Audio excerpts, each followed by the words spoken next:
ये देखो भाई, ये मेरी गाड़ी है, मामू की गाड़ी है, और देखो ये पीछे 4-5 गाड़ी लेके जा रहा हूँ भाई प्रीतमपुर। इतना बड़ा लोड मिला ना भाई हमको, क्या बताऊ अभी। तो भाई विषय असा झालाय, आम्ही आता रात्रीचं टप्परीत आलतो गाडी भरायसाठी आणि टायमिंगला बोलवते तर गाडी भरत नाही. तर आता भाई आम्ही 10 वाजता इथं आलेलो तर अजून गाडी भरली नाही आणि आता फोन लावून सांगतात की भाई सकाळच्याला गाडी भरणार. आता काय बोलावं यांना. तो गाइस यार, ये कंपनी वालों को कोई तो समझाओ यार, इनकी वजह से हम लोग खाना भी नहीं खाते. पता है क्या अभी लोग, ये देखो भाई हम लोग बिस्किट खा रहे. भाई इतना वैताग आला ना, काय सांगा तुम्हाला. अख्खा दिवस गेलाय आमचा गाडी भरण्यासाठी. आता माझी पण गाडी पण भरली, मामाची पण भरली आणि अजून एक आहे पुढं.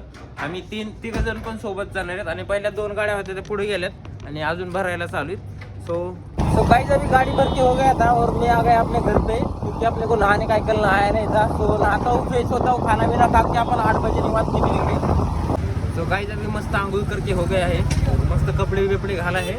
अभी दोस्त के साथ चाय पीने का है, आप भी आ जाओ चाय पीने को. मामू चला पुढं आलोच. आईला मामूने लाईट लय भारी बसवली भाई, आपल्याला पण बसवायची आहे. तो गाइस चलो अभी